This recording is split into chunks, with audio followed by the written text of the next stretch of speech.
Le silence est ton meilleur allié. Oui, tu as bien entendu, le silence est ton meilleur allié. Est-ce que tu es souvent angoissé lorsque tu te retrouves seul? Est-ce que tu es souvent angoissé quand il n'y a plus de bruit, lorsqu'il n'y a plus de distraction? Est-ce que tu as l'impression que de mauvais souvenirs remontent et puis finalement tu te retrouves à sortir même avec de mauvaises compagnies parce que tu as peur, parce que des peurs profondes remontent en toi? Si tu te sens concerné, cette vidéo est pour toi.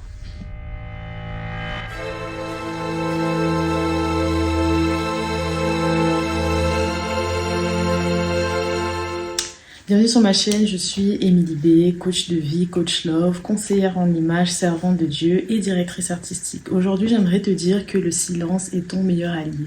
On est dans une société finalement où on court, tout va à 1000 à l'heure, il y a du bruit partout. Dès qu'on rentre dans un magasin, il y a des musiques à fond.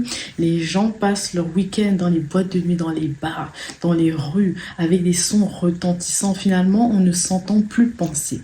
Et c'est très dangereux parce que je vais vous donner un exemple. Lorsque j'étais étudiante et pendant une grande partie de ma jeunesse, on va dire toute ma vingtaine, j'ai remarqué, j'ai constaté que la plupart de ces jeunes de mon âge n'arrivaient pas à rester seuls. Ils n'arrivaient pas à rester chez eux. Ils avaient du mal. Il fallait toujours qu'ils soient dehors. Ils avaient les pieds qui couraient toujours dehors. Il fallait toujours être dans un QG. Il fallait toujours être quelque part. On allait se retrouver finalement où on allait passer du temps ensemble. Donc moi je dis on, mais finalement je ne faisais pas partie de ces gens-là parce que j'ai toujours été quelqu'un de très solitaire. Et pourquoi j'ai toujours été très solitaire? Parce que j'ai vite compris l'importance de la solitude. J'ai vite compris que lorsqu'on est seul, finalement, on s'entend penser. Et lorsqu'on s'entend penser, parfois, oui, il y a des pensées négatives qui vont remonter à la surface. Il y a des douleurs, il y a des peurs, il y a des angoisses qui vont remonter, mais c'est normal en réalité. Ces choses-là doivent remonter à la surface pour qu'on les traite, pour qu'on les comprenne, pour qu'on cherche à réfléchir. Et puis finalement, elles s'expulsent. Ça peut s'expulser par les pleurs, ça peut s'expulser par une grande colère qui monte et puis finalement qui s'évacue. Je ne sais pas, lorsque vous faites du sport, lorsque vous marchez, lorsque vous faites une activité quelque part, vous vous défoulez de manière saine. Parce qu'aujourd'hui, les gens, lorsque ces émotions négatives remontent à la surface, on nous explique souvent qu'il faut apprendre à les maîtriser, il faut apprendre à les contrôler. En réalité, une émotion, ça ne se... J'ai pas envie de dire que ça ne se maîtrise pas, parce que oui, ça se maîtrise, mais pas de la manière qu'on pense. Une émotion, ça ne se refoule pas. Et une émotion négative, encore moins. Parce que lorsque vous la refoulez, c'est comme si vous ravaliez votre vomi. Le vomi, c'est fait pour sortir. Excusez-moi de l'expression. Les déchets organiques, ils sont faits pour sortir. Ils sont pas faits pour être retenus. Et même si c'est désagréable, quelque part, c'est un poison que vous évitez à votre corps. Donc, il faut accepter que ça sorte, mais que ça sorte de la bonne manière. Il y a plusieurs manières de le faire. Vous pouvez le faire au travers de la prière, au travers de la méditation, au travers du sport, au travers des activités physiques, au travers du travail. Et lorsque vous travaillez de manière acharnée dans un domaine qui est votre vocation, qui est votre mission, vous extériorisez quelque chose. Donc en fait, il faut trouver une manière saine d'extérioriser les choses. Mais en aucun cas, il faut refouler les émotions. En aucun cas, il faut ravaler ses pleurs. En aucun cas, il faut bloqué, parce que le jour où les émotions vont sortir, parce qu'à un moment donné elles seront obligées de sortir, que vous le vouliez ou non, ça va faire comme une bouteille de champagne, on secoue et ça explose. Et lorsque ça explose, ça finit en dépression, ça finit en burn-out, ça finit parfois en maladie mentale. Donc les émotions sont faites pour être extériorisées, mais de la meilleure des manières. On n'a pas dit qu'il fallait éclater de colère et commencer à taper tout le monde, à crier ou à insulter les gens. Non, il y a une manière saine finalement d'expulser ces émotions. Donc, aujourd'hui, on est dans une société où les gens ont peur de leurs émotions. Les gens ont peur de ce qu'ils ressentent. Donc, qu'est-ce qu'ils font? Ils trouvent des échappatoires. Et donc, beaucoup de jeunes, justement, tombent dans des addictions. C'est ce que j'ai vu dans toute ma jeunesse. Mes camarades et beaucoup de personnes qui étaient autour de moi, finalement,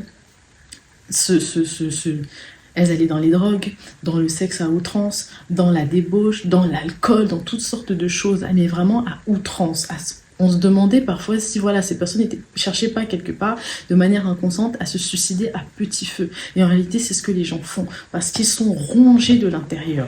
Et par manque de courage, et aussi parce que souvent, dans l'enfance, on nous apprend, il ne faut pas pleurer, il faut être fort. Être fort, ce n'est pas refouler ses émotions, encore une fois. J'insiste là-dessus parce que c'est ce qui tue les gens à petit feu. C'est comme ça que Des gens se réveillent un matin avec de l'hypertension. Des personnes, de jeunes personnes se retrouvent avec de l'hypertension. C'est dû à quoi? C'est dû au stress, c'est dû aux angoisses, c'est dû aux émotions négatives refoulées. Les personnes se retrouvent avec des cancers, les personnes se retrouvent avec des arrêts cardiaques, des crises cardiaques, des AVC. Toutes ces choses-là sont dues aux mauvaises émotions, à l'amertume qui est refoulée. Donc, encore une fois, c'est vraiment primordial et c'est vital. La solitude, le silence, c'est ton meilleur allié. Lorsque tu es dans le silence, l'inconscient. L'inconscient, c'est la partie de notre cerveau qui n'est pas consciente, ou encore la partie de notre âme qui n'est pas consciente. Là où il y a des événements qui ont été refoulés, peut-être dans notre enfance, peut-être lorsqu'on était bébé, ou même lorsqu'on était dans le ventre de notre mère.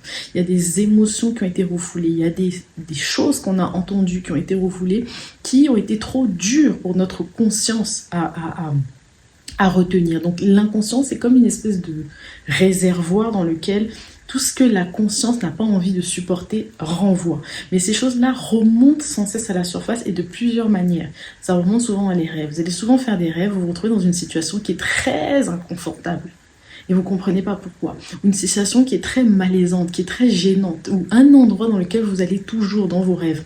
Ça, c'est les résidus de votre inconscient qui remontent souvent à la surface parce qu'ils ont besoin d'être évacués. C'est comme des abcès qui ont besoin d'être percés. Et ça, c'est des choses qu'on arrivera souvent à faire lorsqu'on est dans la solitude, lorsqu'on est dans le silence, quand il n'y a pas de la musique à outrance autour de vous, lorsqu'on n'est pas sous stupéfiants, lorsqu'on n'est pas sous alcool, parce que ces choses-là, ça altère la conscience, ça vous donne l'impression voilà, de planer, d'être sur un nuage, mais toutes les personnes qui ont eu à prendre de la drogue ou toutes les personnes qui ont eu à boire de l'alcool à outrance, elles vous diront qu'à la rechute, à la descente, c'est encore pire. Ta condition est encore pire que la première. Tu te sens encore plus mal. Et c'est pour ça que les personnes qui boivent beaucoup d'alcool dans les soirées ou en sortie de soirée, qu'est-ce qui se passe? Bagarre, dispute. Pourquoi? Parce que la rechute d'alcool est trop violente. Vous voyez, donc toutes ces choses-là, ça vous donne l'impression de vous sentir bien, mais c'est pire après. Pareil pour les femmes ou les personnes qui ont toujours l'habitude de se réfugier dans le sexe et qui changent de partenaire sans cesse en se disant c'est comme un réconfort pour eux. Mais après cette relation, qu'est-ce qui se passe? Vous vous sentez encore plus mal, vous vous sentez sale, vous vous sentez utilisé. Et c'est une émotion négative en plus, c'est une blessure en plus que vous prenez en vous. Donc toutes ces choses-là, ce ne sont pas des solutions. Apprenez à faire des introspections. Apprenez à travailler sur vous-même, apprenez à vous connaître. C'est dans la solitude que vous apprendrez à vous connaître. Et chose encore plus importante, c'est dans la solitude que vous entendrez la voix de Dieu. Oui, souvent, les gens demandent, et la plupart du temps, les gens nous demandent à nous, serviteurs de Dieu, comment on entend Dieu? Comment on entend Dieu? En réalité, on entend Dieu de plusieurs manières. On peut entendre Dieu par les songes, on peut entendre Dieu audiblement, on peut entendre Dieu dans son cœur. Et la voix de Dieu dans son cœur est différente de notre propre voix. Oui, donc toutes ces choses-là, comment est-ce que vous allez vous exercer à entendre la voix de Dieu? Dieu n'est pas dans le bruit, Dieu n'est pas dans le désordre, dans la distraction. Non, Dieu, c'est un Dieu noble, c'est un Dieu finalement qui se révèle à vous lorsque vous êtes disposé et lorsque vous êtes prêt à l'écouter. Quand vous fuyez, vous fuyez vous-même, finalement vous fuyez Dieu. Je ne dis pas que Dieu ne peut pas se révéler à vous même lorsque vous êtes dans une mauvaise posture, parce que c'est pas vrai. Dieu se révèle à qui il veut, comme il le veut. Mais maximisez vos chances de rencontrer Dieu, parce que je vous assure que lorsque vous entendrez la voix de Dieu, lorsque vous rencontrez Dieu, votre vie ne sera plus jamais la même. Donc restez le maximum de temps dans le calme, dans la solitude, et vous verrez que vous entendrez Dieu, vous entendrez des révélations. Il vous parlera, il vous donnera. La parole de Dieu nous dit que le Saint-Esprit console, il exhorte. Le Saint-Esprit, finalement, il est là pour te donner des informations que tu ne connais pas. Il est là pour te révéler des choses cachées. Oui, c'est à ça que sert le Saint-Esprit. Et c'est souvent dans le secret, c'est souvent dans le silence, c'est souvent dans la solitude que tu vas recevoir ce réconfort de la part du Saint-Esprit. Donc, si tu te reconnais dans cette vidéo, si tu sens qu'effectivement, tu es dans le bruit, tu as besoin justement de silence, dis-moi en commentaire si c'est ton cas, j'aimerais te lire, j'aimerais le savoir.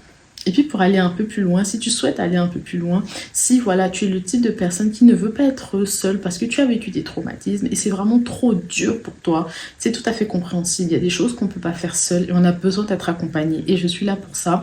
Donc va sur mon site internet, clique sur le lien qui est dans la barre de description et book ton coaching émotionnel. Le coaching émotionnel, c'est celui qui va te permettre justement de guérir de tes blessures émotionnelles, que ce soit après des relations abusives, des relations toxiques, des traumatismes ou des choses, des difficultés que tu as eu à vivre. Book ton coaching et je me ferai un plaisir de t'accompagner sur 4 à 5 séances justement dans la guérison de ces blessures émotionnelles et tu verras qu'après cet accompagnement, tu ne seras plus la même personne. Tu n'auras pas besoin de t'anesthésier avec toutes sortes de choses toxiques finalement qui te rendent encore plus mal. Donc j'ai plus qu'à te dire à très vite, commente cette vidéo, like-la, partage cette vidéo à une personne justement qui a besoin d'entendre ça, une personne qui est en détresse, une personne qui ne sait pas par où commencer. Partage cette vidéo et puis je n'ai plus qu'à te dire à très vite.